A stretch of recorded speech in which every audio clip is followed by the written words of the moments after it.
yung pagpasa, ang filing po period natin is October 1 to 8. No, walang extension na po ang filing. So, yung sinasabi nating substitution hanggang October 8 na rin. So, yung mga nagbabalak hindi mag-decide, kailangan talaga mag-decide kasi wala nang extension until October 8. Then yung election, coming election, personally, I believe na this will be better than before na election. No? Kasi with all the features na nakita ko personally, magiging credible po, unreliable yung magiging resulta ng eleksyon. Like for example, alam po natin na marami pong problema yung last election.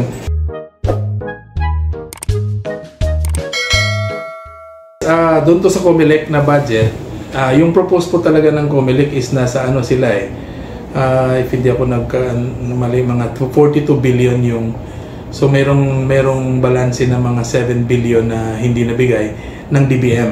So nag-propose po si COMELEC ng 40 plus billion, pero ang inapprove ng DBM is 35 lang.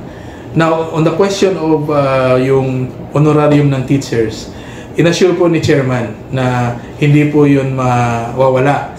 No? Nasa 12,000 na yung bayad po ngayong eleksyon sa Chairman, then 11,000 yung mga members ng Electoral Board. So yun po. Yung lang nawala, may nawala siya actually, pero yung binigay ng COMELEC nung barangay election, na may binigay silang additional na 2,000. Kaso lang, dahil nga considered din siya na overtime. No? Kasi 12,000 na talaga yung bayad sa teachers, sa chairman, tapos 11 doon sa mga members. Nagdagdag sana si COMELEC nung barangay election ng 2,000. Pero itong budget na to, yan ang natanggal, yung 2,000 po. Pero hindi pa naman po tapos ang budget.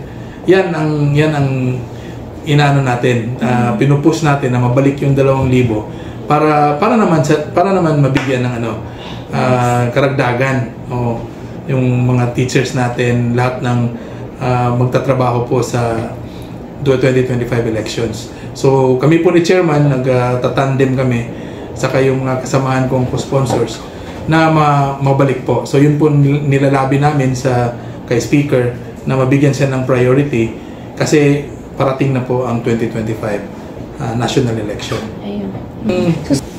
Yung pagpasa, ang filing po period natin is October 1 to 8. No, walang extension na po ang filing. So yung sinasabi nating substitution hanggang October 8 na rin. So yung mga nagbabalak hindi mag-decide, kailangan talaga mag-decide kasi wala nang extension until October 8. Then yung election po natin is on May 12, 2025. So I think ang oras po ng eleksyon ng 5 AM to 7 PM po. Bakit po 5 AM ng umaga? Kasi mag-a-adapt po ang COMELEC ng early voting para po sa mga vulnerable voters. Sino po yung vulnerable voters? Yung mga pregnant women, mga senior citizen, saka mga PWD. So sila po ay hindi po isasama sa karamihan.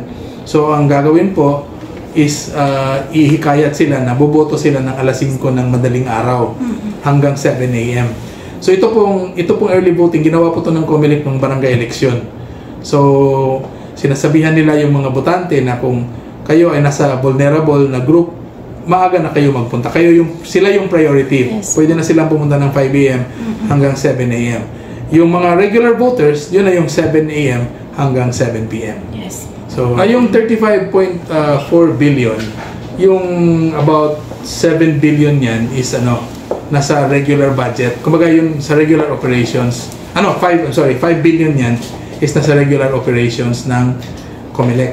Meaning, pasweldo nila, mga sweldo nila, mga operational requirement nila. Yung naman, yung 14.9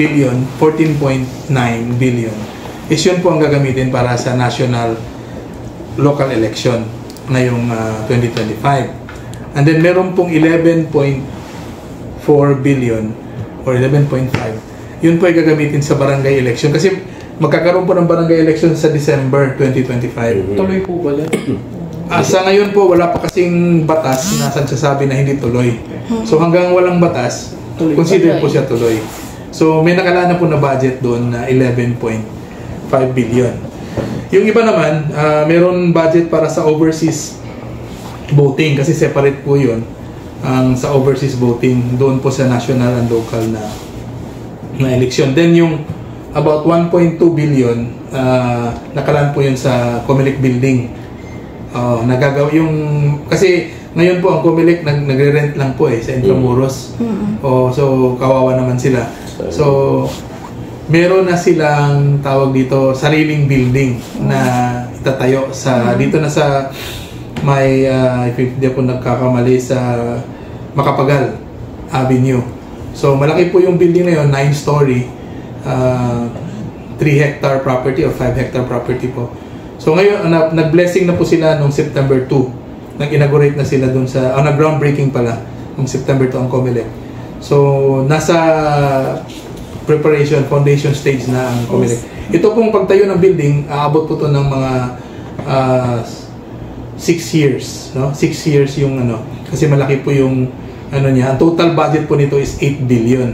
So una-una lang binigay is 1.2. So naka multi-year na budget. Sa ngayon, masasabi ko po sa mga kababayan natin, especially for this upcoming election, personally, I believe na this will be better than before na election, no? Kasi with all the features na nakita ko personally, magiging credible po, unreliable yung magiging resulta ng election. Like for example, alam po natin na marami pong problema yung last election. Number 1, ilang libo yung SIM ka, yung storage, no, na nasira, yung tinatawag natin na USB, nasira doon sa eleksyon. Ngayon po, hindi na po yan mangyayari sa ngayong eleksyon na to with the new technology na ginagawa. Yes. Tapos, yung transmission ng election result, bago na po yung sistema. Wala na pong middleman or wala na pong transparency server. Dire-diretso na po sa mga main servers natin. So, hindi na po natin masasabi na bakit siya nagtagal sa transparency server. Bakit ilang hours bago siya ipapasa doon sa mga media. So ito po ngayon, wala na po from the precinct, no, from the cluster precinct, diretso na po sa servers. So yung mga media natin, mga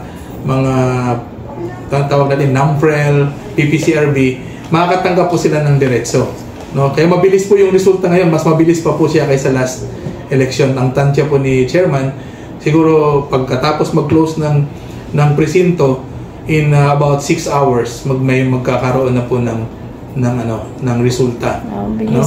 Because napakabilis po ng scanning ng and then nakita ko po yung technology sa transmission, ibang klase po kasi parang triple redundant na tinatawag. Ibig sabihin, hindi po siya nagre-rely lang sa cell site, meron po siyang dalawang backup na kung hindi magwo-work si telco, meron pa rin siyang dalawang backup na At the same time, yung last election, marami pong machine ang na-damage dahil po pag mainit ang panahon, nag-overheat yung VCM noon. VCM nag-overheat. Kaya nga, siguro maalala nyo, may mga presinto na may electric fan nakatutok sa machine. Ito po,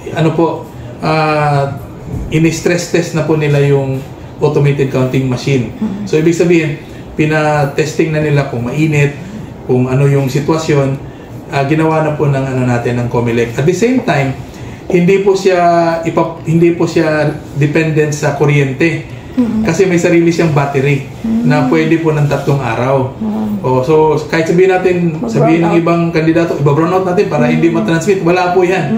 Hindi po mangyayari yan kasi may sarili na po siyang battery na 3 days po ang takbo. So kaya imposible pong mag-brown out, sabihin natin. Wala na po effect yung brown out po ngayon. Kasi dire-diretso talaga. So yun po yung So yun lang po yung last message na let's support yung Comelec natin kasi marami po silang ginagawa na maganda ngayon. Marami pong innovations. Ginagamit po nila yung bagong teknolohiya na para maging credible and safe yung election natin. Sabihin ko sana yung about blockchain, kaya lang technical na masyado kasi gumagamit ang Comelec din natin ng blockchain storage technology para hindi siya mabago ng kahit sino yung na-transmit sa server. walang pong makapagbabago nun kasi nga blockchain. Sa nakakaintindi po ng blockchain, alam niyo po na mahirap po talaga i-manipulate yung data pag naka-blockchain na.